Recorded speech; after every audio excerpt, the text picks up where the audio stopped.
안녕하세요. 네, 그 제목이 잘못됐는데요. 나팔 볼 때에는이 아니라 나팔 불 때에는입니다. 네, 여기에 딱 앉아 있는데요. 어렸을 때부터 저를 보호해 주시고 또 사랑해 주시고 양육해 주시고 또 이렇게 세워주신 그 교회에서 이렇게 말씀으로 교제할 수 있다는 게 참 하나님의 크신 은혜다라는 생각이 들었습니다. 오늘 이 말씀을 통해서 우리가 함께 은혜를 가득 누리고 돌아가는 그런 하루가 되면 좋겠습니다. 같이 기도드리고 시작하겠습니다. 우주 만물을 창조하시고 인간 역사를 주관해 가시는 하나님 감사합니다. 저희에게 복음을 주셔서 우리가 참된 소망을 가지고 하루하루를 살아가고 있습니다. 또한 주님의 몸된 교회 안에 거하면서 주님을 섬기며 또 교회를 섬기며 또 서로 사랑하며 살아갈 수 있습니다. 주님께서 저희에게 베풀어 주신 그 은혜가 너무나 크다는 거 알고 있습니다. 우리가 날마다 그 은혜를 기억하면서 주님의 음성을 들으면서 더욱 주님을 기쁘시게 하고 주님께 영광 돌리는 삶을 살도록 인도하여 주시기를 더욱 기도드립니다. 그리고 그런 삶을 사는 우리를 통해서 군산 지역에 이뤄진 많은 영혼들을 빛 가운데로 인도할 수 있도록 주님께서 우리 군산교회와 항상 함께하여 주시기를 간절히 기도드립니다. 하나님, 특별히 우리 군산교회 선교팀 무사히 잘 도착할 수 있도록 도와주시고 또 그곳에서 주님의 말씀을 전하고 서로 사랑하고 또 위로하고 은혜를 나눌 수 있는 그런 귀한 시간 허락하여 주셔서 감사드립니다. 그 모든 일정 가운데 주님께서 두루 역사하여 주시고 안전히 다시 군산까지 돌아올 수 있도록 주님께서 지켜주시기를 간절히 기도드립니다. 하나님, 오늘은 주일로 우리가 한 자리에 모여 있습니다. 우리 각자에게 필요한 말씀을 공급하여 주시고 그리고 이 연휴 기간 동안 우리 사랑하는 가족들에게 착한 행실로 이 복음을 전할 수 있도록 주님께서 또한 함께하여 주시기를 간절히 기도드립니다. 우리를 사랑하시는 예수님 이름으로 기도드렸습니다. 아멘. 저희 민수기 10장 말씀 찾도록 하겠습니다.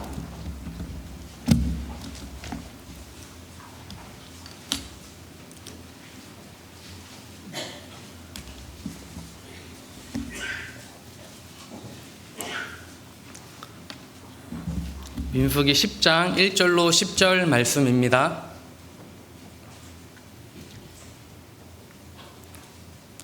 구약 210페이지입니다. 제가 읽어드리겠습니다. 여호와께서 모세에게 일러 가라사대 은 나팔 둘을 만들되 쳐서 만들어서 그것으로 회중을 소집하며 진을 진행케 할 것이라. 두 나팔을 불 때에는 온 회중이 회막문 앞에 모여서 내게로 나아올 것이요, 하나만 불 때에는 이스라엘 천부장된 족장들이 모여서 내게로 나아올 것이며 너희가 그것을 울려 불 때에는 동편 진들이 진행할 것이고 제2차로 울려 불 때에는 남편 진들이 진행할 것이라. 무릇 진행하려 할 때에는 나팔 소리를 울려 불 것이며 또 회중을 모을 때에도 나팔을 불 것이나 소리를 울려 불지 말 것이며 그 나팔은 아론의 자손인 제사장들이 불지니 이는 너희 대대의 영원한 율례니라.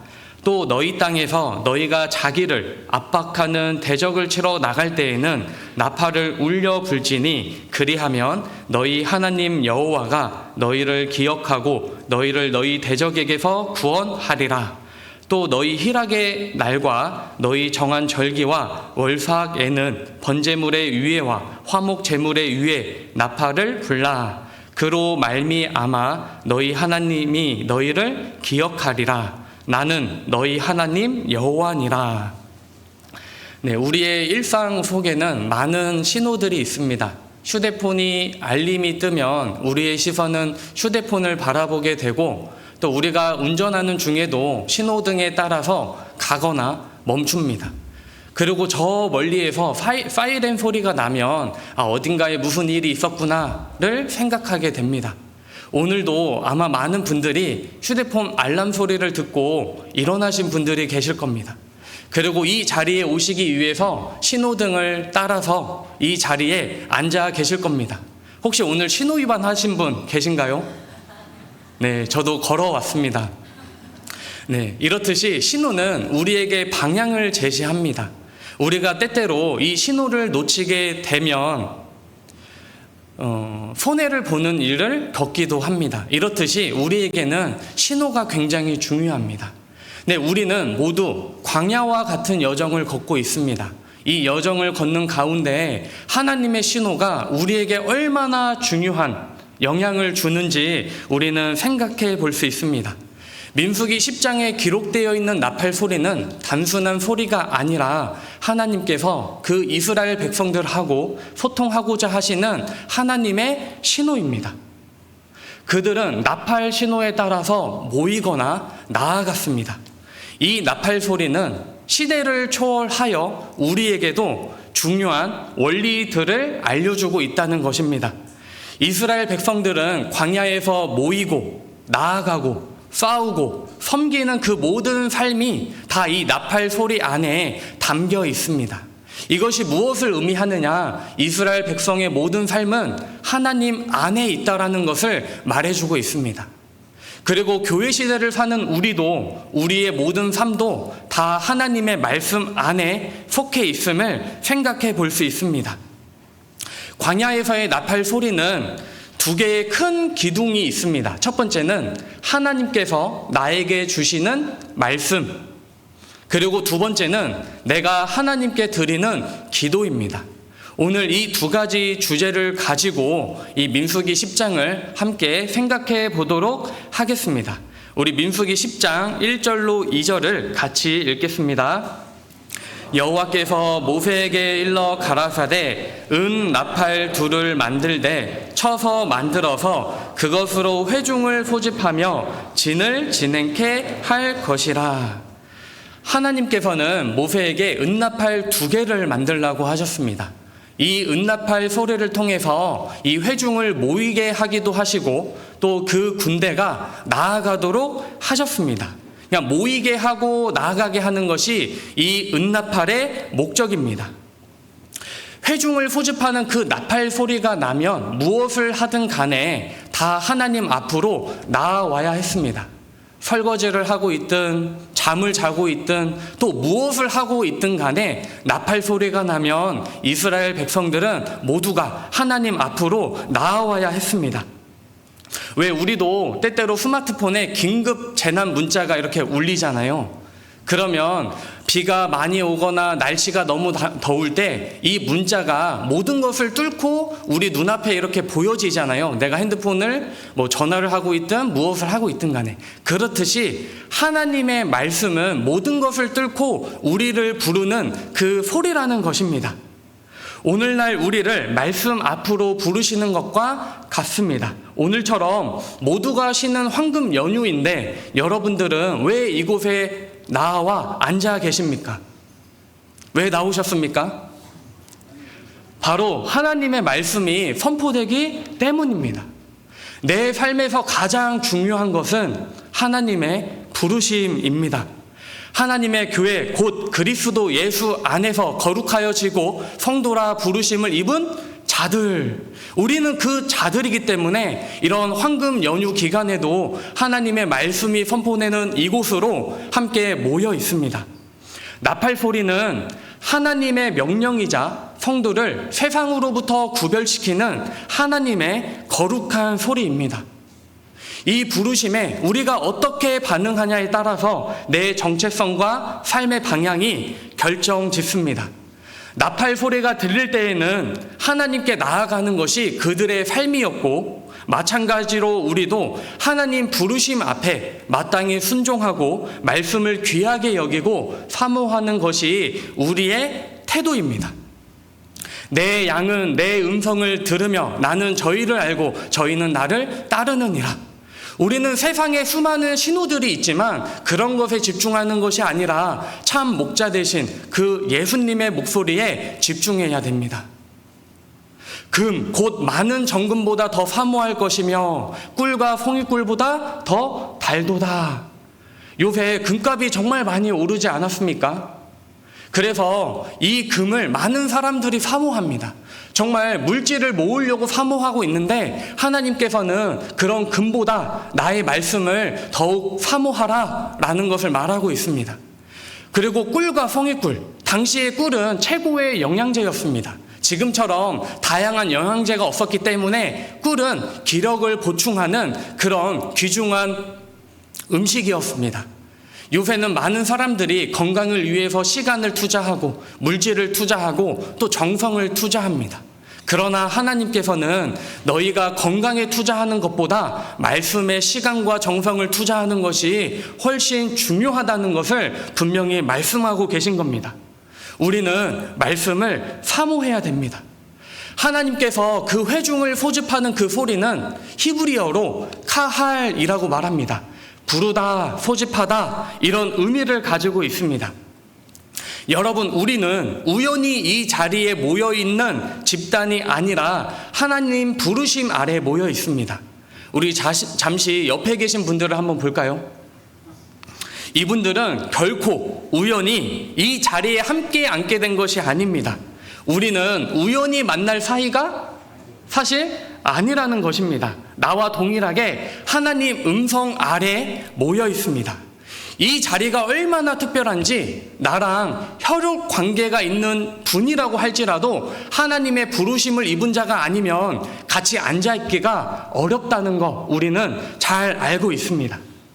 즉 우리의 부르심은 하나님의 그 부름이 있었기에 존재하게 된 모임입니다. 인간의 자발적인 모임이 아니라 하나님의 부르심이 있고 그 부르심에 응답한 우리가 이 자리에 모여 있습니다. 형제들아, 각각 부르심을 받은 그대로 하나님과 함께 거하라 라는 말씀처럼 우리는 부르심을 받은 자들이기 때문에 이 자리에 함께 모여 있습니다. 카할은 부르는 자가 있고 응답하는 자가 있을 때 형성이 되는 겁니다. 그리고 실제로 히브리어 카할은 헬라어로 에클레시아라고 합니다. 구별된 무리, 거룩한 무리, 교회를 의미하고 있습니다. 그러니까 광야에서 하나님의 나팔 소리를 들었던 그 민족하고 오늘날 교회에서 하나님의 말씀을 듣는 우리는 시대만 다를 뿐이지 동일한 정체성을 지니고 있다는 것을 알 수 있는 겁니다. 이스라엘은 하나님의 부르심을 통해 혈연 집단에서 하나님의 거룩한 민족으로 거듭나는 결정적인 그런 순간을 맞이한 것입니다. 우리도 죄악된 세상에서 하나님의 부르심에 응답하여 형제 자매라는 거룩한 이름으로 우리는 하나님의 건속으로 이 자리에 묶여 있다는 것입니다. 바로 에클레시아, 교회입니다. 이 부르심은 우리가 천국에 가는 그날까지 지속되는 겁니다. 마지막 때가 되면 우리 귓가에 하나님의 나팔 소리가 분명히 들리게 될 것입니다. 주께서 호령과 천사장의 소리와 하나님의 나팔로 친히 하늘로 쫓아 강림하시리니 그리스도 안에서 죽은 자들이 먼저 일어나고 그 후에 우리 살아남은 자도 그들과 함께 구름 속으로 끌어올려 공중에서 주를 영접하게 하시리니 그리하여 우리가 항상 주와 함께 있으리라. 그러므로 이 여러 말로 서로 위로하라. 우리는 이 땅을 살아가는 가운데 많은 고난을 겪게 됩니다. 그 많은 고난들이 하나님께서는 다양한 방법으로 우리에게 말씀을 통해 위로를 주시기 때문에 서로 여러 말로 위로하라라고 말하고 있습니다. 무엇보다도 정말 우리가 천국에 간다라는 그 소망이 있으니까 서로 위로하면서 견디면서 살으라고 말하고 있습니다. 하나님께서는 이 나팔 소리가 너무나 중요하기 때문에 광야 시기를 지냈던 그 이스라엘 백성들이 그 가나안 땅으로 들어갔을 때, 광야를 지나 가나안 땅으로 들어갔을 때 이 나팔 소리를 통해서 그들 마음에 새겨주고 싶었던 게 있었습니다. 우리 여호수아 6장을 한번 보겠습니다. 여호수아 6장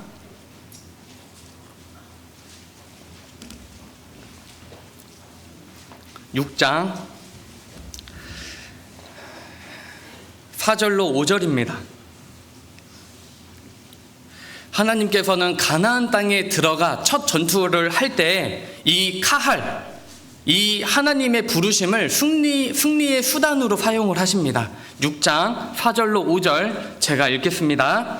제사장 7은 7 양각 나팔을 잡고 언약궤 앞에서 행할 것이요, 제7일에는 성을 7번 돌며 제사장들은 나팔을 불 것이며, 제사장들이 양각 나팔을 길게 울려 불어서 그 나팔 소리가 너희에게 들릴 때에는 백성은 다 큰 소리로 외쳐 부를 것이라. 그리하면 그 성벽이 무너져 내리리니 백성은 각기 앞으로 올라갈지니라 하시매. 나팔 소리가 먼저 나고 그 후에 백성들이 큰 소리로 외쳐 응답하는 것입니다.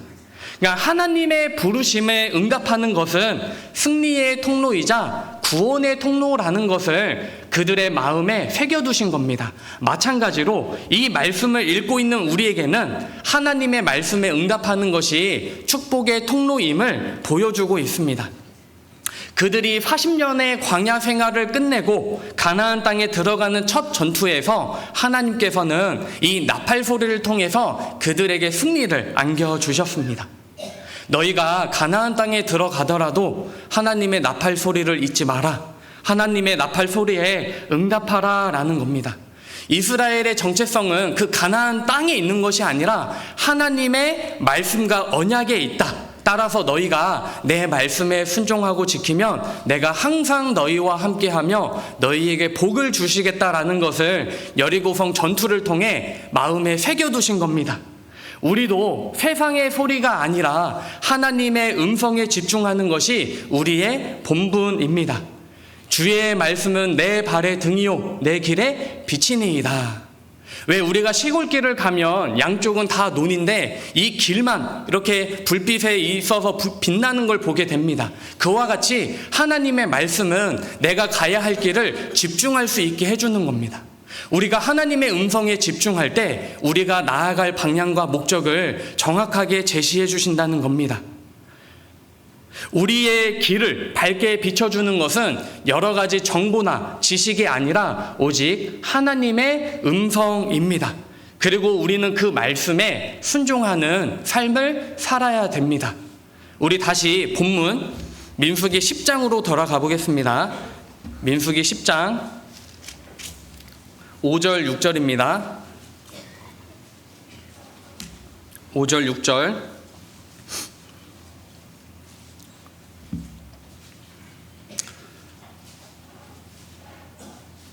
네, 같이 읽겠습니다.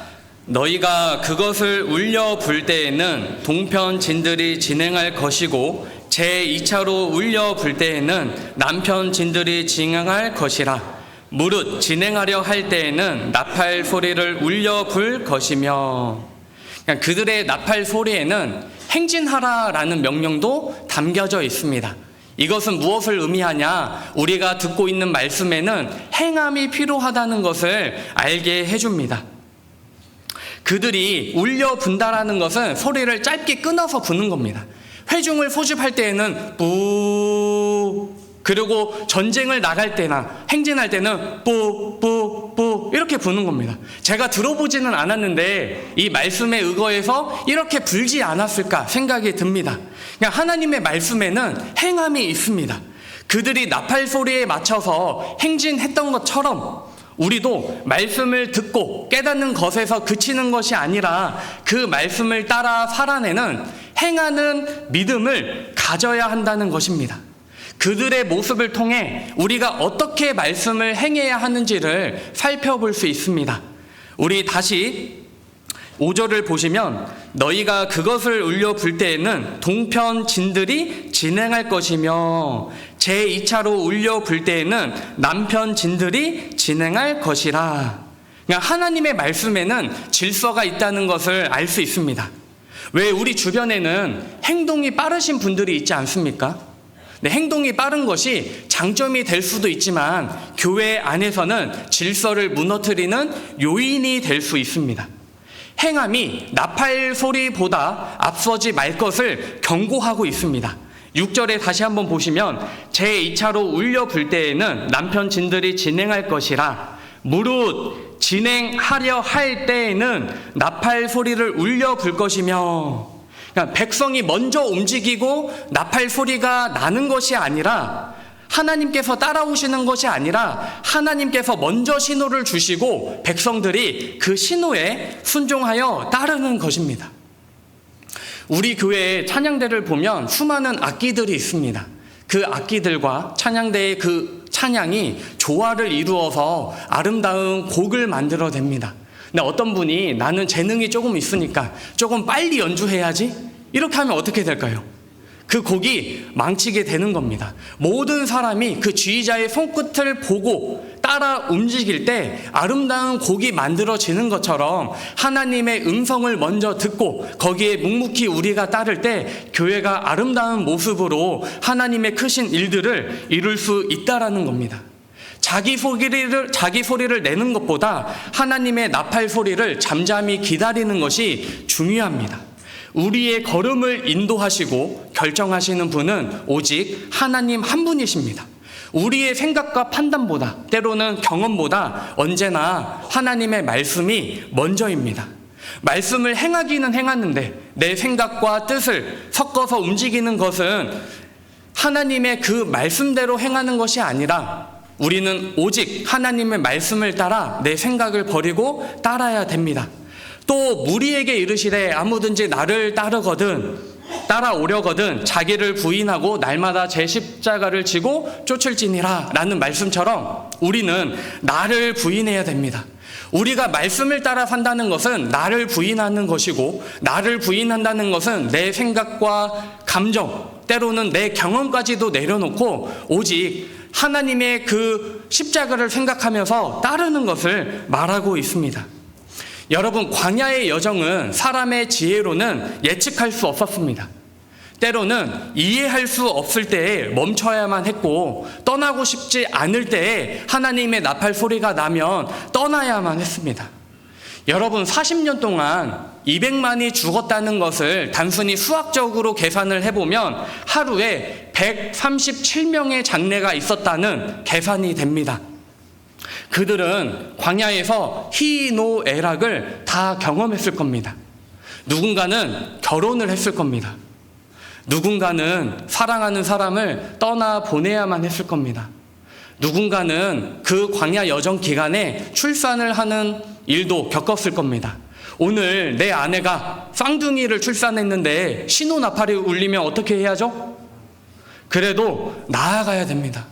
사랑하는 사람하고 오늘 결별했는데 하나님의 나팔 신호가 나면 어떻게 해야 되죠? 울면서 따라가야 하는 겁니다.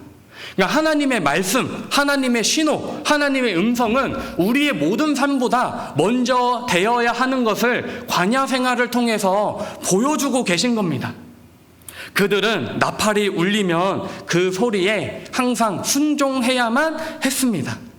제가 교사 봉사를 할 때 한 형제님이 선생님 곧 끝날이 가까이 오는 것 같은데 그래도 저는 결혼은 꼭 하고 싶은데 어떡하죠? 이런 이야기를 했던 게 기억이 납니다. 그래도 하나님의 나팔 소리가 나면 우리는 모든 것을 내려놓고 올라가야 합니다. 즉 광야에서의 삶은 개인의 계획이나 세상의 효율성, 즉 육신의 불편함까지도 모두 내려놓고 오직 하나님의 신실한 그 하나님의 시간표, 하나님의 말씀에 자신을 맞추는 훈련의 시간이었다는 것입니다. 그렇다면 왜 하나님께서는 40년 동안 그 이스라엘 백성들을 훈련시켰을까요? 바로 여리고 성과 같은 전투에서 그 결정적인 순간에 하나님께 부르짖게 하기 위해서입니다. 우리 다시 여호수아 6장 한번 보겠습니다. 여호수아 6장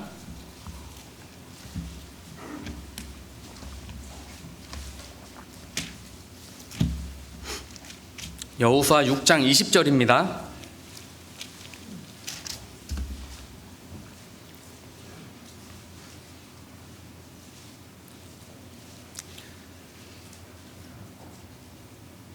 네, 같이 읽겠습니다.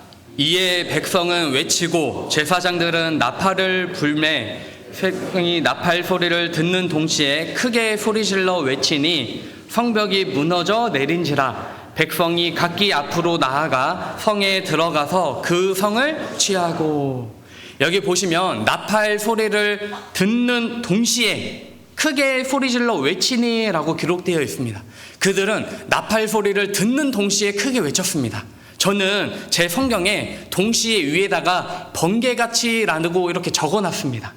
그러니까 그들은 나팔 소리가 들리는 동시에 번개같이 크게 외쳤다는 것입니다. 하나님께서 그들에게 여리고성을 정복할 수 있는 방법을 알려주셨을 때 그들이 그 하나님의 음성을 얼마나 사모하고 기대하고 고대하고 기다렸는지를 우리가 알 수 있는 겁니다. 우리는 하나님의 말씀에 대해서는 번개같이 빠르게 응답해야 됩니다. 자기 생각에는 빠르지만 하나님의 말씀에는 머뭇거리는 그리스도인이 아니라 내 생각보다 하나님의 말씀을 기다리고 그 말씀 앞에서 즉시 순종하는 그리스도인이 되어야 합니다. 근데 여기서 중요한 포인트는 이 순종이 일회성이 아니라는 것입니다. 순종은 단 한 번의 극적인 결단이 아니라 날마다 하나님의 음성에 귀를 기울이고 반응하는 지속적인 과정입니다. 어제의 나팔 소리가 오늘을 책임져 주지 않는 것처럼 우리는 날마다 하나님의 음성을 듣고 순종하는 삶을 살아야 됩니다. 날마다의 중요성이 너무나 중요하기 때문에 하나님께서는 성경 곳곳에 기록해 두셨습니다. 광야 생활을 하던 이스라엘 백성들은 만나를 먹었습니다. 일용할 양식을 매일 거둘 것이라. 그들은 매일 만나를 거둬야만 했습니다.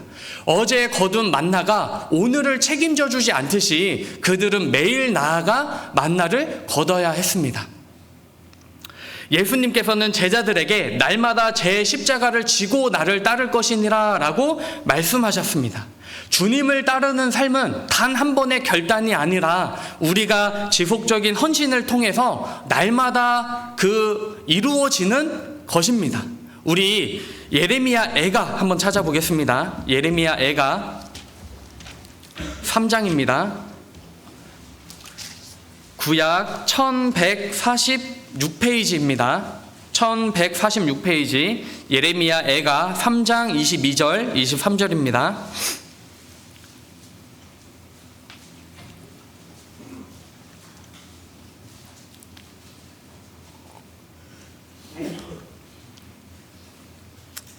네, 같이 읽겠습니다. 여호와의 자비와 긍휼이 무궁하심으로 우리가 진멸되지 아니함이니이다. 이것이 아침마다 새로우니 주의 성실이 크도소이다. 우리가 매일 순종해야 되는 이유는 하나님의 인자와 긍휼이 매일 새롭게 내 위에 내리기 때문입니다. 어제의 실패와는 상관없이 하나님께서는 날마다 새로운 은혜와 긍휼을 나한테 새롭게 주시기 때문에 우리는 날마다 그 은혜를 힘입어 순종하며 살아갈 수 있는 겁니다. 때때로 우리가 하나님 앞에서 큰 죄를 지었을 때, 마음이 무너졌을 때 나 같은 사람이 어떻게 하나님을 섬길 수 있느냐라고 생각하고 무너질 때가 있습니다. 그러나 하나님께서는 날마다 인자와 긍휼로 나를 일으켜 주시는 분입니다. 우리는 그것을 생각하면서 날마다 하나님의 음성에 귀를 기울이고 나아가야 된다는 것입니다. 우리 다시 민수기 10장 돌아가 보겠습니다. 민수기 10장 3절 4절입니다.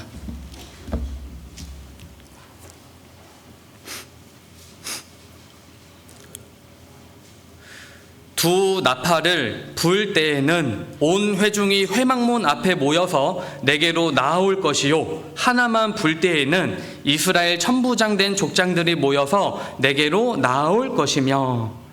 하나님의 나팔 소리는 이 회중과 지도자들을 구별하셨습니다. 이렇게 구별하신 것처럼 우리 개개인도 하나님께서는 구별해서 보신다는 것을 생각해 볼 수 있습니다. 내게 맡겨주신 직분이나 봉사뿐만이 아니라 내게 처해져 있는 상황이나 어려움, 환경, 고난, 그 모든 것들을 각각 구별해서 보시고 필요한 말씀을 주시는 멋지신 분입니다.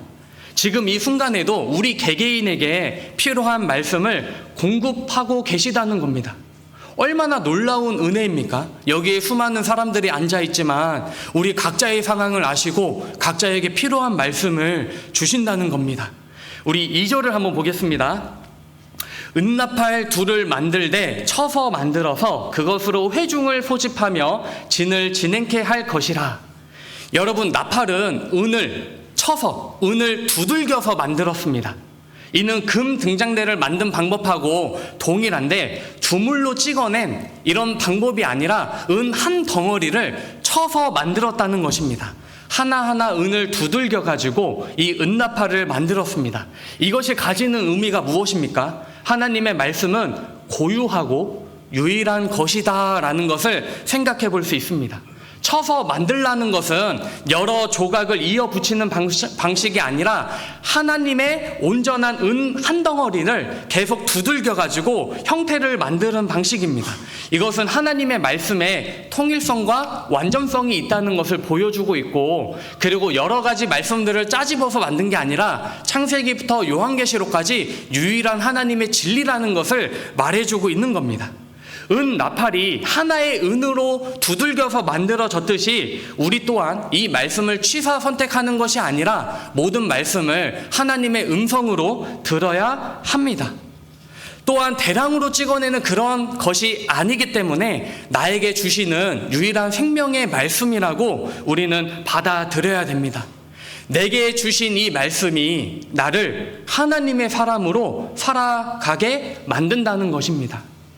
이 은 한 덩어리를 계속 두들겨서 다듬어 갔듯이 하나님께서는 우리가 주님을 만나는 그날까지 말씀을 통해 나를 두들겨서 하나님의 사람으로, 거룩한 사람으로 만들어 가고 계시다는 겁니다.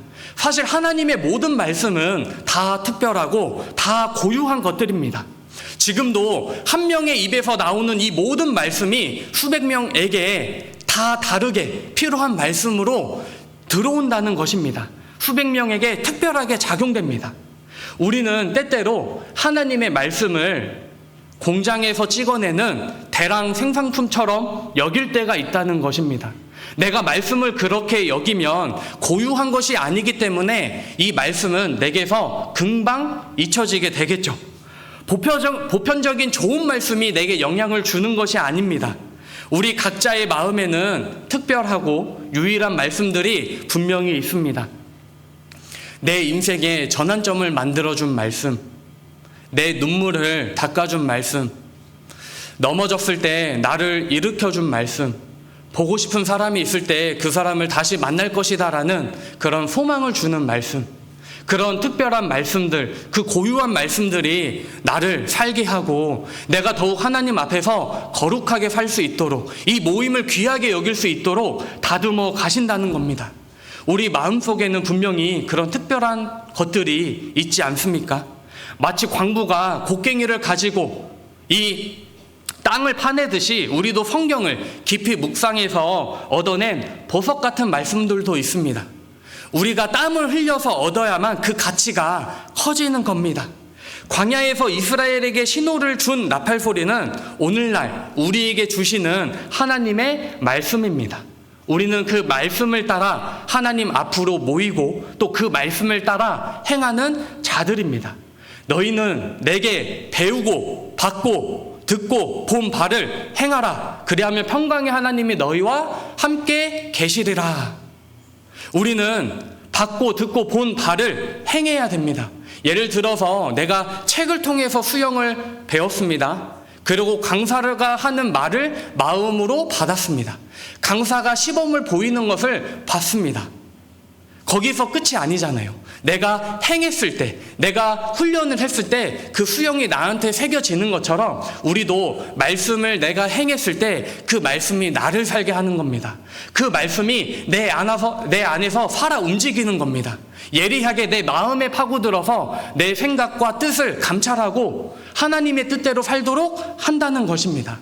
그들이 나팔 소리에 따라서 행했다는 것은 우리가 말씀을 행하는 믿음을 가져야 한다는 것을 분명히 보여주고 있습니다. 그래서 지금까지는 하나님께서 우리에게 주시는 나팔 소리를 통해서 우리에게 주시는 그 말씀에 대해서 생각해 봤습니다. 근데 하나님께서는 이 나팔 소리를 일방적인 소통의 도구로만 주신 것이 아니라 서로 쌍방향으로 소통할 수 있는 도구로 주셨다는 겁니다. 지금부터는 우리가 하나님께 드리는 나팔 소리가 무엇인지 한번 생각해 보겠습니다. 민수기 10장 9절 10절입니다.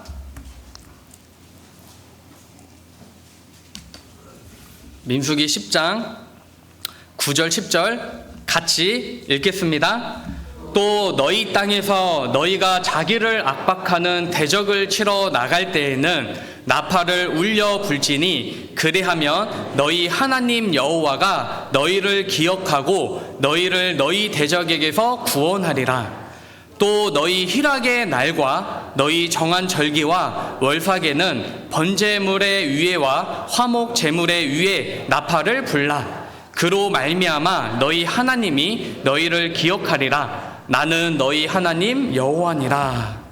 여기에 전쟁하고 희락의 날에 나팔을 불라라고 말하고 있습니다. 네, 전쟁과 희락은 서로 대조되는 상황이지 않습니까? 가장 큰 위기와 가장 큰 기쁨의 순간에 하나님께 나팔을 불라라고 하셨습니다. 마찬가지로 우리 그리스도인에게도 쉬지 말고 기도하라라고 말씀하셨습니다.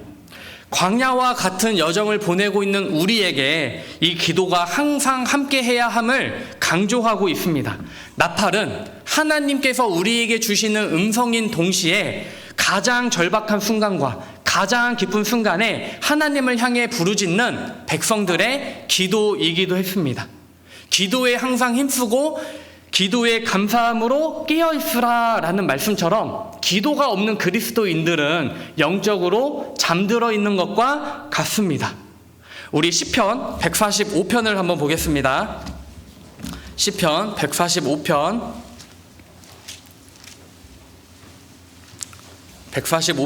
18절입니다.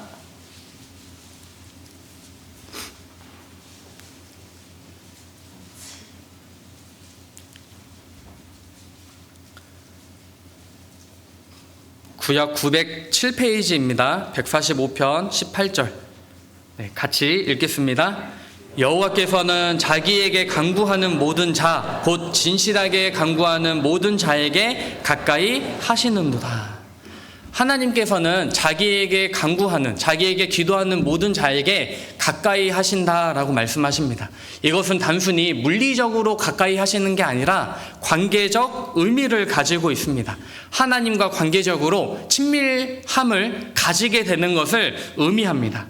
하나님은 항상 우리에게 인격적으로 관계를 맺고 깊은 교제를 나누시기를 원하시는 분입니다. 단순히 우리에게 일방적으로 말씀하시는 분이 아니라 우리의 기도를 귀 기울여 들으시는 분입니다. 우리의 기도를 통해 교제하시고 그리고 나를 돌보시는 그런 분입니다. 하나님은 항상 나에게 열려 계신 분이기 때문에 내가 어떤 상황에서도 하나님께 기도하면 하나님은 반드시 그 기도를 들어주십니다.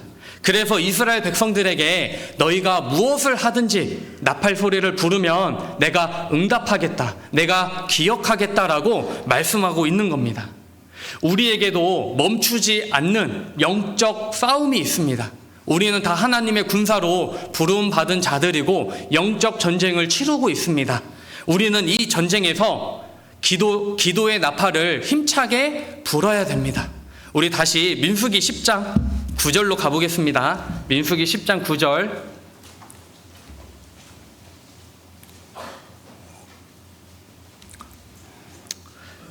또 너희 땅에서 너희가 자기를 압박하는 대적을 치러 나갈 때에는 나팔을 울려 불지니 그리하면 너희 하나님 여호와가 너희를 기억하고 너희를 너희 대적에게서 구원하리라. 그러니까 자기를 압박하는 대적하고 전쟁을 할 때 기도하면 들어주시겠다. 내가 그 전쟁을 책임져 주겠다라는 말입니다. 여러분, 우리도 전도하다가 압박감을 느낄 때가 분명히 있지 않습니까? 그 대상에게 두려운 마음을 가질 때가 있고 실망을 할 때가 있고 낙심할 때가 있고 때로는 눈물이 바닥에 떨어질 때가 있습니다. 우리가 그럴 때 무엇을 해야 되냐면 하나님께서는 내게 나팔을 불면 그 압박하는 대적으로부터 구원하시겠다라고 말합니다. 이스라엘은 칼이나 창 같은 무기가 아니라 그들을 위해 싸우시는 그 하나님을 신뢰하는 믿음으로 나팔 소리를 부르면서 나아갔다는 것입니다. 우리의 싸움 또한 육신의 싸움이 아니기 때문에, 인간의 힘 겨루기가 아니기 때문에 하나님의 주권 아래에 있음을 기억하고 하나님께 나팔 소리를 내야 됩니다. 혹은 병거, 혹은 말을 의지하나 우리는 여호와 우리 하나님의 이름을 자랑하리로다 라는 말씀처럼 우리가 붙잡고 나아갈 것은 오직 여호와의 이름밖에 없는 겁니다. 승리는 하나님께 있습니다. 매일 영적 전쟁을 치르는 우리가 의지할 대상은 여호와 하나님입니다. 영광의 왕이 누시뇨 강하고 능한 여호와시라, 전쟁에 능한 여호와이시라. 우리는 이 전쟁터에서 여호와께 부르짖어야 됩니다. 우리 사무엘상 17장을 보겠습니다. 구약 437장입니다. 구약 437페이지 사무엘상 17장 47절입니다.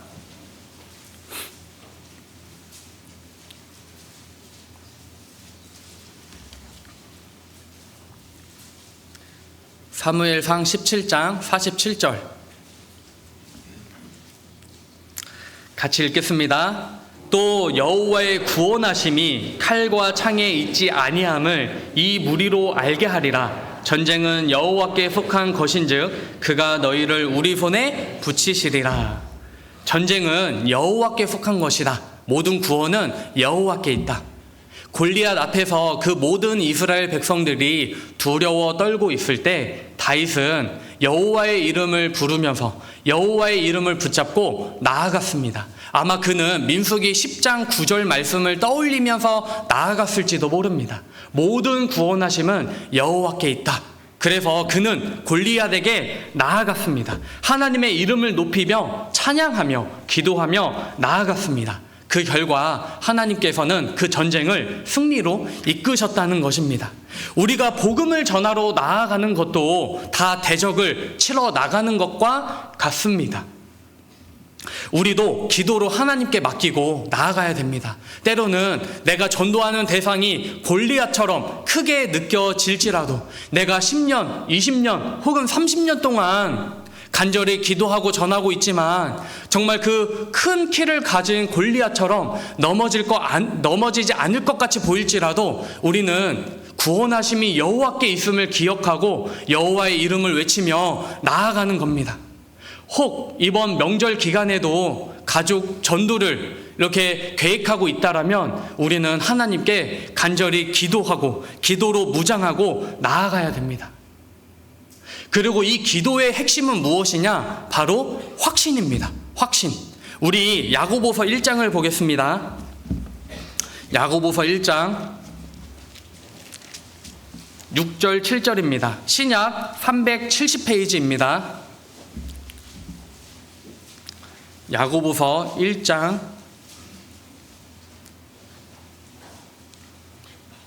6절 7절입니다.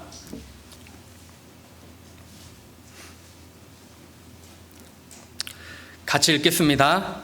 오직 믿음으로 구하고 조금도 의심하지 말라. 의심하는 자는 마치 바람에 밀려 요동하는 바다 물결 같으니 이런 사람은 무엇이든지 주께 얻기를 생각하지 말라.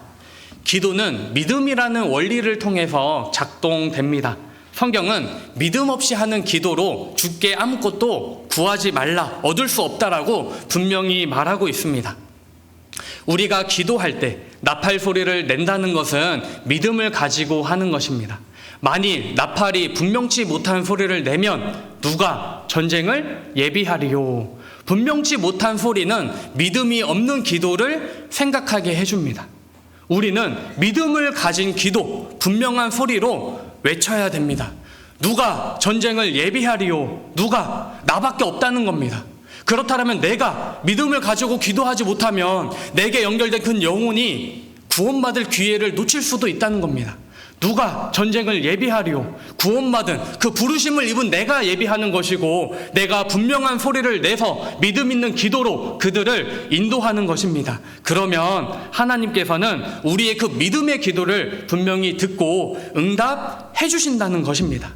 하나님의 나팔 소리는 분명한 신호로 구별되어 있습니다. 나팔수가 분명치 못한 소리를 내면 그 군대에는 큰 혼란을 가져오게 될 것입니다. 예를 들어서 신호등의 신호가 막 자기 마음대로 막 왔다 갔다 하면 분명히 많은 사고가 일어나게 될 것입니다. 그와 같이 우리도 분명한 소리, 믿음의 기도로 하나님께 외쳐야 됩니다. 분명한 소리로 내는 나팔 소리는 바로 믿음으로 하는 기도입니다. 여러분, 전쟁을 위해서 크게 소리를 외치는 것을 히브리어로 테루아라고 합니다. 외치는 소리, 함성, 나팔 소리라는 의미입니다. 그 여리고성을 무너뜨린 함성도 테루아였습니다. 테루아는 하나님의 능력을 끌어오는 이 통로의 역할을 합니다. 즉 우리의 기도는 하나님의 능력을 끌고 오는 테루아가 됩니다. 여러분, 망망대로에서 조난당한 사람이 빨간 불빛을 내는 그 플레이어건을 이렇게 쏘지 않습니까? 여기에 사람 있어요, 생명이 있습니다 해서 구조선이 그 빨간 불빛을 보고 이렇게 구조해 줄 수 있도록 하잖아요. 그와 같이 우리가 하나님께 기도하는 것은 플레이어건을 쏘는 것과 같습니다. 하나님, 제 기도를 들으시고 응답해 주세요. 그러면 하나님께서는 그 기도를 듣고 반드시 우리에게 와주시는 분입니다. 하지만 우리의 이 모든 기도는 우리의 믿음과 순종을 전제로 합니다. 성경에는 이 테루아가 오용된 사례도 기록되어 있습니다. 믿음의 선포가 아니라 미신적인 기대가 될 때, 그 기도가 미신적인 기대가 될 때 그 결과는 패배로 이어진다는 것입니다. 우리 사무엘상 4장을 한번 보겠습니다. 사무엘상 4장 5절입니다. 구약 413페이지입니다. 사무엘상 4장 5절.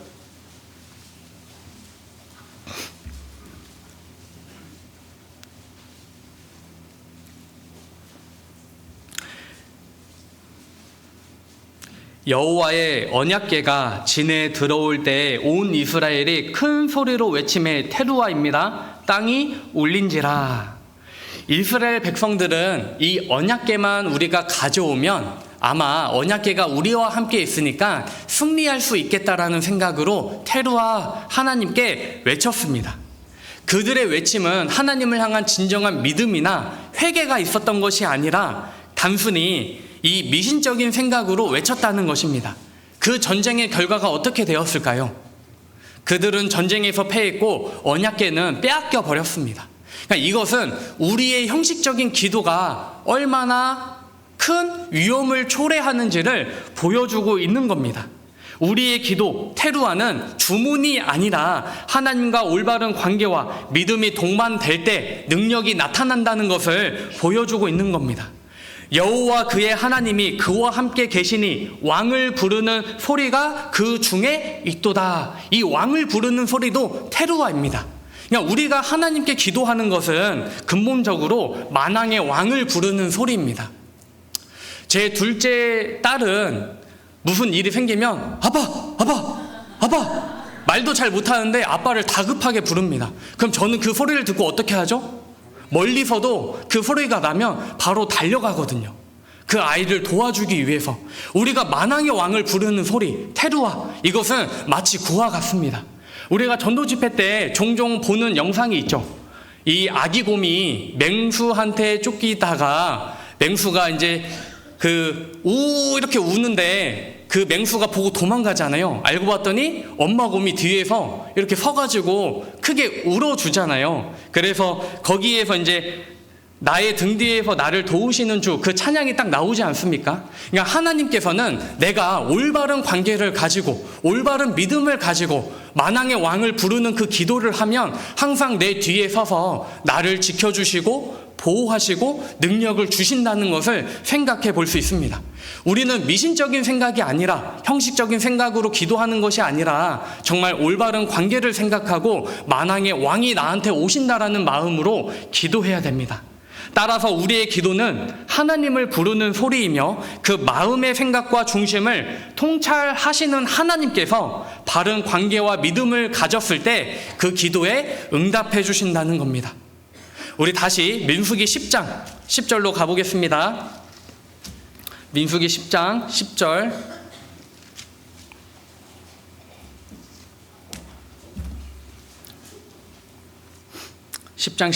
같이 읽겠습니다.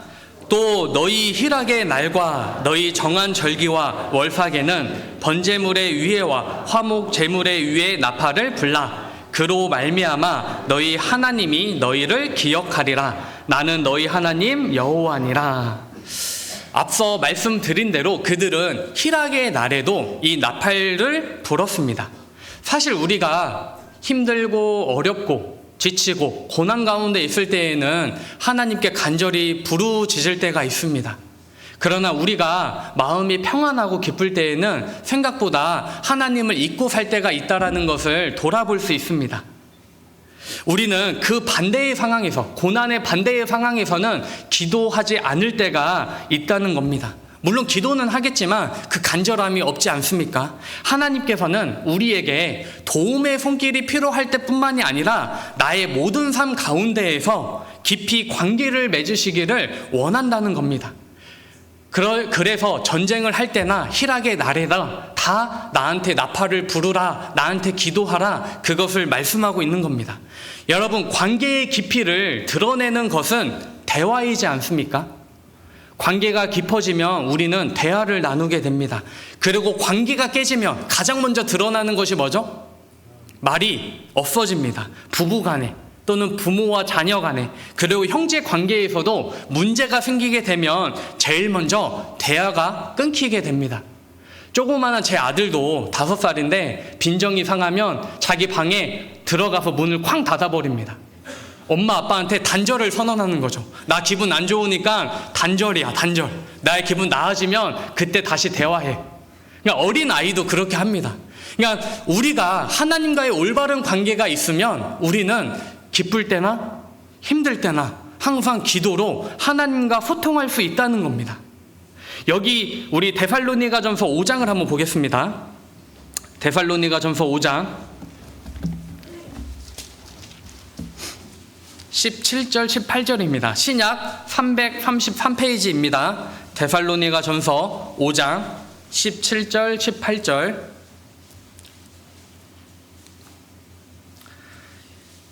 같이 읽겠습니다. 쉬지 말고 기도하라. 범사에 감사하라. 이는 그리스도 예수 안에서 너희를 향하신 하나님의 뜻이니라.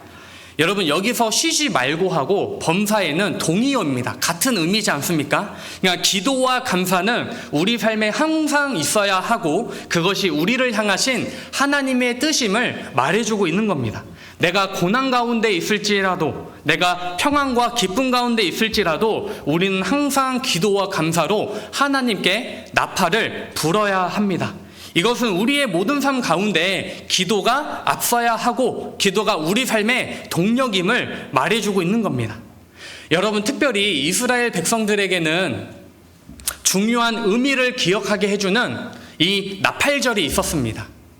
울려 퍼지는 나팔 소리를 통해 그들이 기억해야 할 것이 있음을 말해주고 있는 건데 한번 찾아보겠습니다. 레위기 23장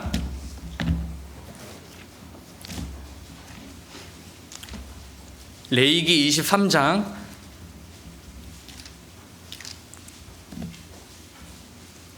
24절입니다. 구약 182페이지입니다. 레위기 23장 24절.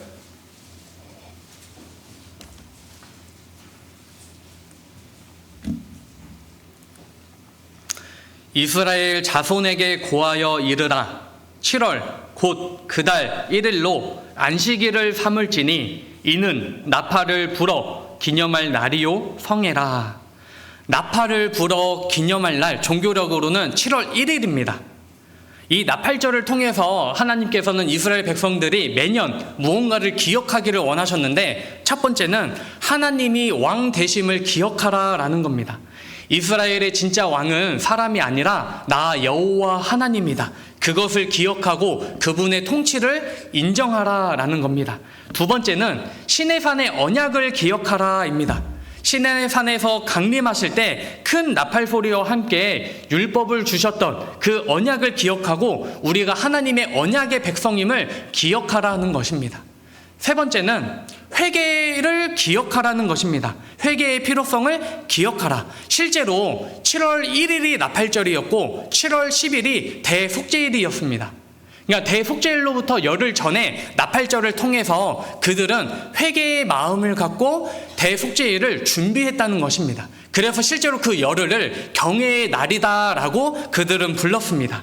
우리가 하나님의 죄인이며 하나님의 은혜가 절실히 필요한 그 존재임을 기억하고 영적으로 깨어나라는 그런 의미입니다. 그리고 우리에게는 이 나팔 소리가 궁극적으로 마지막 날에 있을 주님의 마지막 나팔 소리를 기억하며 깨어 있으라는 경고가 된다는 것입니다. 보라, 내가 너희에게 비밀을 말하노니 우리가 다 잠잘 것이 아니요 마지막 나팔에 순식간에 호련히 다 변화하리니 나팔 소리가 나매 죽은 자들이 섞지 아니할 것으로 다시 살고 우리도 변화하리라. 우리가 말씀의 나팔 소리를 듣고 또 기도의 나팔 소리를 내는 것은 이 마지막 나팔하고 연결이 됩니다. 여러분, 우리에게는 끝이 있고 이 고난의 시간에 끝이 있고 새로운 시작이 있고 그리고 소망이 있습니다. 이 날은 나팔 소리와 함께 우리가 호련히 변화되는 그런 날입니다. 이 날을 우리가 기억하며 살아야 됩니다. 혹시 우리가 먹고 사는 일 때문에 너무 바쁘고 정신이 없어서 이 마지막 나팔 소리에 대해서는 잊고 살지는 않은지 한번 돌아볼 필요가 있다는 겁니다. 우리는 분명히 끝이 있고 새로운 시작이 있고 천국에서의 영원한 삶이 있습니다. 나팔절도 우리의 천국의 삶을 보여주고 있습니다. 우리 25절 같이 한번 읽어보겠습니다. 아무 노동도 하지 말고 여호와께 화제를 드릴지니라. 이 구절 안에 천국의 모습이 담겨 있습니다. 아무 노동도 하지 말고. 나팔절에는 모든 노동이 금지되었습니다. 이는 천국의 완전한 안식을, 쉼을 우리에게 보여주고 있는 겁니다. 요한계시록 14장 13절에 보면 다 저희 수고를 그치고 쉬리니 라는 말씀처럼 우리는 천국에 올라가면 더 이상 수고할 일, 노동할 일이 없다는 겁니다. 여러분, 우리의 이 고생과 수고도 유한한 존재일 때 가능한 겁니다. 무한한 존재가 되면 이 수고도 끝나는 겁니다. 그냥 우리가 이 시간을 기회로 생각하고 하나님의 부르심에 합당하게 행동해야 됩니다. 그리고 노동도 하지 말고, 그리고 보시면 여호와께 화제를 드릴지니라 라고 기록되어 있습니다. 그냥 노동을 멈춘 우리가 해야 할 일은 영원토록 주님을 영화롭게 하고 주님의 영광을 드러내는 예배와 찬양이라는 것입니다. 우리가 천국에 가면 모든 노동은 다 쉬게 되고 영원토록 예배와 찬양을 통해 하나님을 기쁘시게 할 겁니다. 우리 또한 정말 즐거운 그런 삶을 살게 될 것입니다. 그러니까 나팔절은 궁극적으로 마지막 나팔과 함께 완전히 바뀌는 우리의 삶을 예표하고 있습니다. 우리는 이 마지막 나팔을 기억해야 됩니다. 그리고 마지막으로 오늘 본문을 통해 우리가 꼭 기억해야 될 것이 있습니다. 우리 민수기 10장 다시 가보겠습니다. 민수기 10장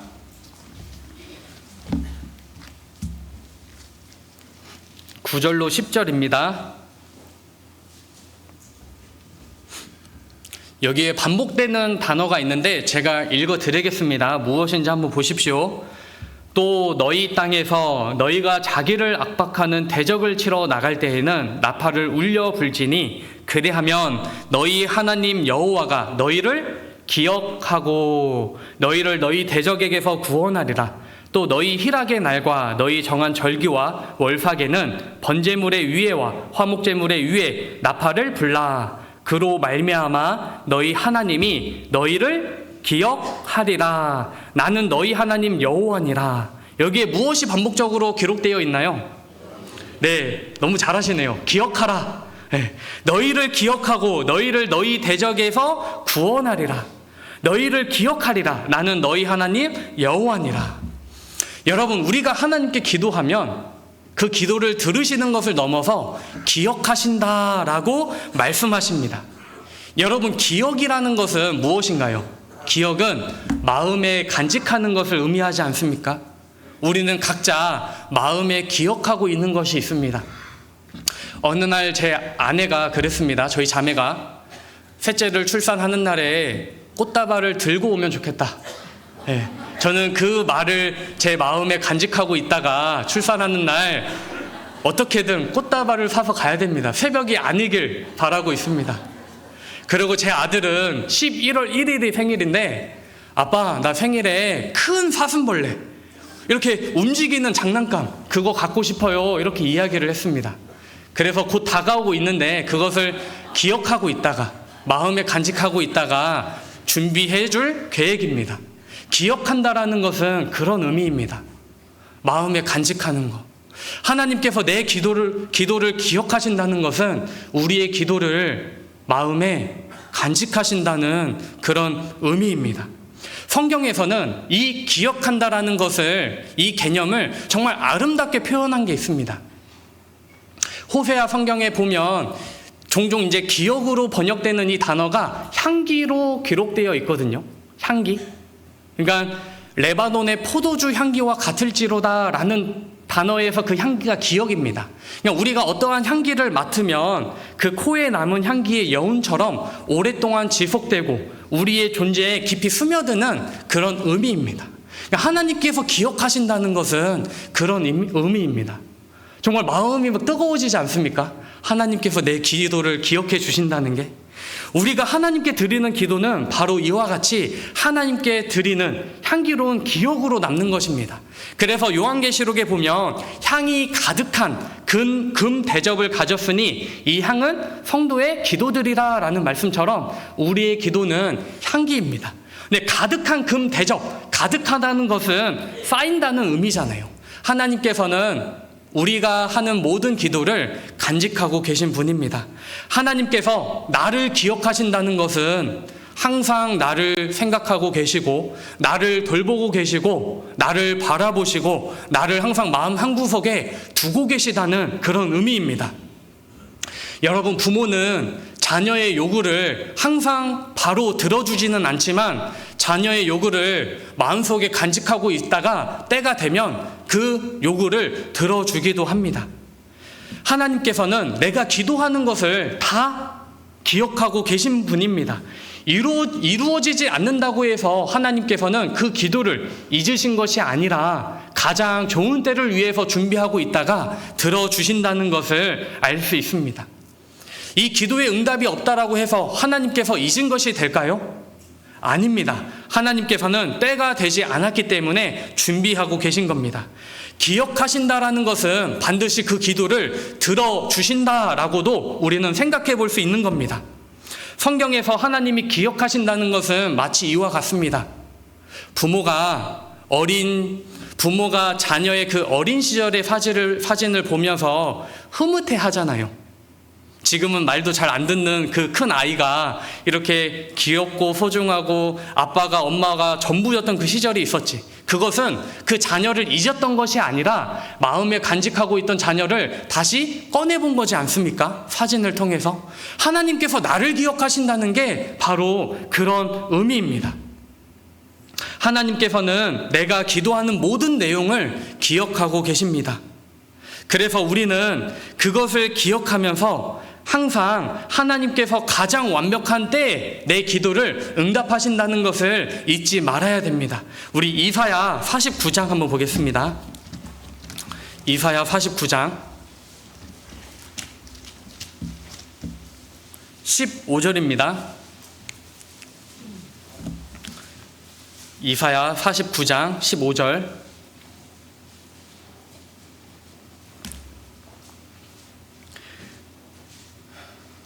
같이 읽겠습니다. 여인이 어찌 그 젖먹는 자식을 잊겠으며 자기 태에서 난 아들을 긍휼히 여기지 않겠느냐. 그들은 혹시 잊을지라도 나는 너를 잊지 아니할 것이라. 설사 내가 그 일을 잊을지라도 하나님은 잊지 않으신다는 겁니다.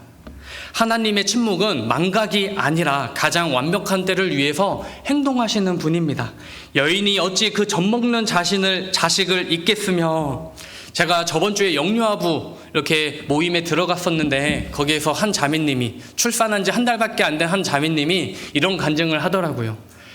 아이가 울 때 내가 일어날 수 있을까라는 생각이 들었는데 아이가 이러기만 해도 벌떡 일어나서 이렇게 젖을 주는 그런 자신의 모습에 놀랐다고 말합니다. 그러니까 하나님께서 여인이 어찌 그 젖먹는 자식을 잊겠으며가 바로 그런 마음이 담겨져 있는 겁니다.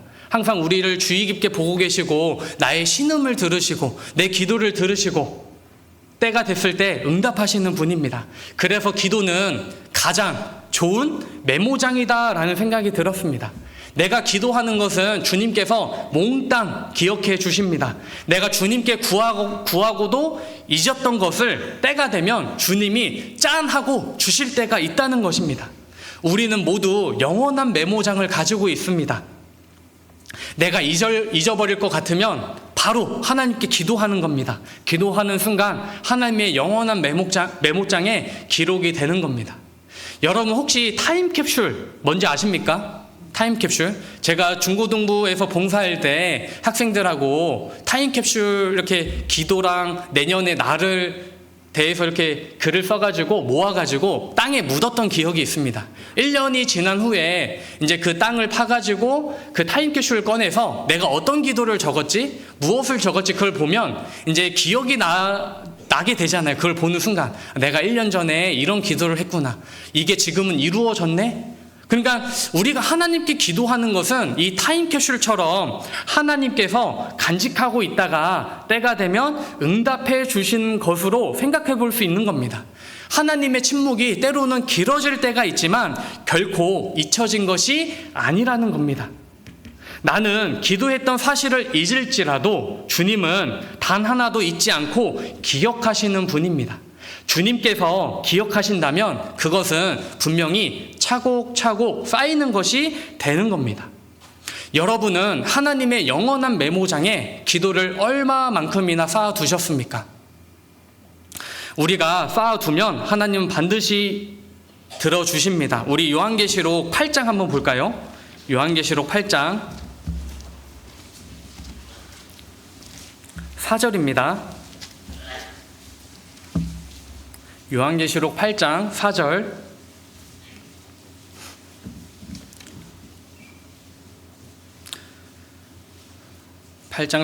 같이 읽겠습니다. 향연이 성도의 기도와 함께 손으로부터 하나님의 앞으로 올라가는지라. 우리의 모든 기도는 다 하나님 앞으로 올라간다는 겁니다. 그래서 하나님께서 기억하신다는 것이 우리에게 실질적으로 어떤 의미가 있는지 성경에 기록된 말씀들을 통해서 몇 가지 생각해 보겠습니다. 우리 창세기 8장 한번 볼까요? 창세기 8장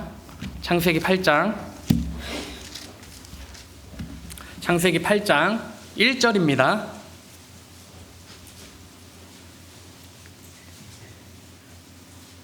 창세기 8장 1절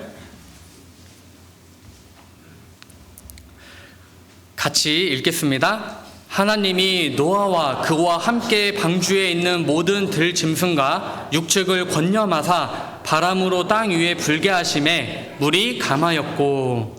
여기에서 건념하사가 기억하사입니다. 하나님께서는 물로 세상을 심판하신 뒤에 노아를 기억하사 비가 그치고 물이 땅에서 물러가게 하셨습니다. 만약에 하나님께서 노아를 잊으셨다면 어떻게 됐을까요? 물이 곳간 깊이 쌓이는 게 아니고 무더기같이 쌓이는 게 아니고 그냥 그대로 있었을 겁니다. 하나님께서는 노아를 기억하셨고 그리고 그 물을 다시 거치게 해서 노아의 8식구로부터 인류가 다시 시작할 수 있도록 하셨다는 겁니다. 그러니까 하나님의 기억하심은 한 사람, 한 가정을 위해서도 일을 행하신다는 것을 보여주고 있고 그 하나님의 기억하사에는 구원의 능력이 있다는 것, 구원의 행위가 있다는 것도 생각해 볼 수 있습니다. 주님은 나라는 개인을 기억하시고 나를 위해 직접 행하시는 분입니다. 그리고 출애굽기 성경에 보면 하나님이 그 고통 소리를 들으시고 아브라함과 이삭과 야곱에게 세운 그 언약을 기억하사 이스라엘 자손을 건념하셨더라라고 기록되어 있습니다. 그러니까 하나님께서는 아브라함에게 내 자손이 이방의 객이 될 것이다. 400년 동안 그들을 섬기다가 괴롭힘을 당하다가 큰 재물을 가지고 나가게 될 것이다 라는 그 언약을 가지고 이스라엘 백성들을 출애굽해 주셨습니다. 그러니까 그 아브라함의 언약하고 출애굽 사이에는 하나님의 기억하사가 있는 겁니다. 그러니까 나의 소원과 성취 사이에도 하나님의 기억하사가 있고 하나님의 기억은 언약을 이행한다는 뜻이 있는 겁니다. 그리고 성경에 보시면 하나님이 라헬을 생각하신지라, 이거는 기억하신지라가 되는 겁니다. 그리고 사무엘상 1장 19절에도 그 아내 한나와 동침함에 여호와께서 그를 생각하시니라, 기억하시니라 라고 기록되어 있습니다. 하나님께서는 개개인을 기억하사 그들에게 아들을 주셨습니다. 이는 하나님의 기억하심이 개인에게 어떤 영향을 미치는지 분명히 보여주고 있는 겁니다. 그리고 이 기억하심에 가장 그 극적인 은혜가 드러난 사건은 누가 뭐래도 십자가 위의 강도입니다. 우리 여기는 찾아보겠습니다. 누가복음 23장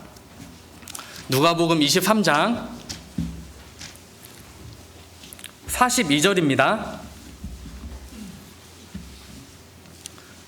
누가복음 23장 42절.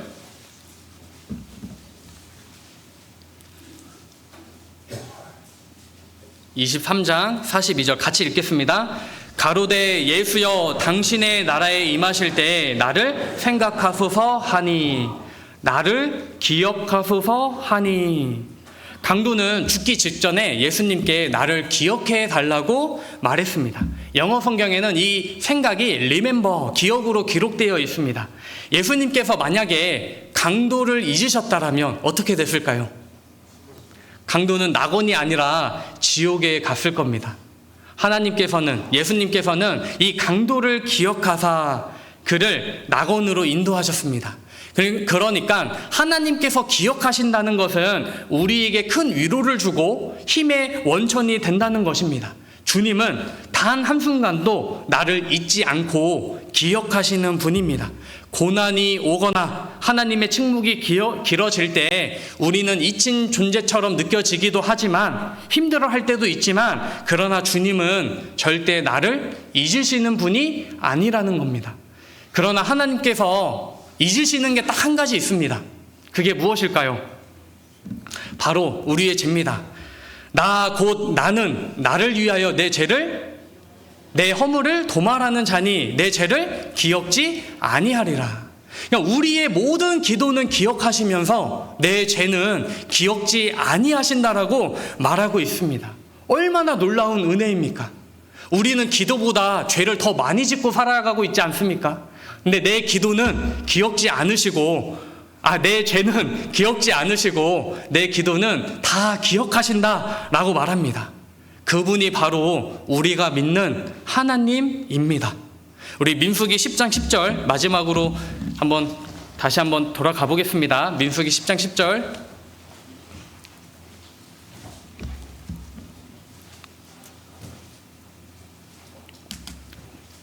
민수기 10장 10절 같이 읽겠습니다. 또 너희 희락의 날과 너희 정한 절기와 월삭에는 번제물의 위에와 화목 제물의 위에 나팔을 불라. 그로 말미암아 너희 하나님 너희를 기억하리라. 나는 너희 하나님 여호와니라. 나팔을 불라. 그로 말미암아 너희 하나님이 너희를 기억하리라. 나는 너희 하나님 여호와니라. 이분이 바로 우리의 하나님 여호와입니다. 왜 하나님께서 나팔을 은으로 만들라고 하셨을까요?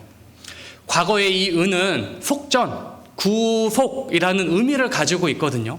그러니까 하나님께서는 단순히 무언가를 알리는 신호로 은나팔을 만들라고 하신 게 아니라 죄와 사망에서 구속하신 하나님의 은혜에 근거한 부르심이다라는 것을 우리한테 말해주고 있습니다. 그리고 은 나팔을 2개 만들라고 하신 것은 신명기 성경에 보면 2-3사람의 증인으로 그 일을 확정할 것이며 라는 말씀이 있습니다. 그러니까 2개의 나팔을 불었다는 것은 하나님의 말씀과 약속이 결코 변개되거나 실패하지 않는다는 확실한 진리임을 우리한테 보여주고 있다는 겁니다. 그래서 기억하라 라는 말씀 안에는 우리 한 사람을 기억하시고 모든 상황을 아시며 마침내 도우시는 하나님의 신실함을 담고 있습니다. 따라서 우리는 나를 기억하시는 하나님을 생각하면서 하나님의 말씀 앞으로 모이고 하나님께 기도를 통해서 기쁠 때나 어려울 때나 외쳐야 합니다. 나의 힘이 되신 여호와여, 내가 주를 사랑하나이다. 그 말씀처럼 오직 하나님만이 우리의 힘이 되시는 분입니다. 그래서 여러분들이 매일 하나님의 나팔 소리에 귀를 기울이면 좋겠습니다. 하나님 말씀 앞에 모이고 그리고 기쁠 때나 고난의 시간에 나팔을 힘차게 부십시오. 언약을 기억하시는 하나님께서 그 모든 기도를 가장 좋은 때에 반드시 이루어 주실 겁니다. 같이 기도드리고 마치겠습니다. 하나님 감사합니다. 오늘 민수기 10장 말씀을 통해서 하나님께서 우리에게 주시는 말씀, 또 우리가 하나님께 드리는 기도, 그리고 하나님께서 우리의 모든 기도를 기억하신다는 것을 통해서 교훈을 얻었습니다. 우리가 항상 하나님의 말씀을 높이고 세상에서 시끄러운 소음에 신호에 귀를 기울인 게 아니라 오직 복음에만 귀를 기울여서 주님 오시는 그날까지 한 영혼이라도 더 전도하는 그런 군산교회가 되도록 주님께서 보호해 주시고 지켜주시기를 기도드립니다. 무엇보다도 우리 삶 가운데 수많은 기도들이 있습니다. 주님, 우리의 기도를 들으시고 또 마음에 간직하시는 그 하나님께서 가장 좋을 때에 이루어 주신다는 것을 믿고 항상 우리가 믿음의 기도를 할 수 있도록 또한 인도하여 주시기를 간절히 기도드립니다. 오늘부터 연휴가 또 이어집니다. 이 연휴 기간 동안 정말 사랑하는 가족들과 좋은 시간을 보내고 또 하나님께 영광이 나타나고 또 많은 사람들의 마음이 하나님 쪽으로 향할 수 있도록 이 귀한 시간도 주께서 합당하게 사용하여 주시기를 간절히 기도드립니다. 우리를 사랑하시는 예수님 이름으로 기도드렸습니다.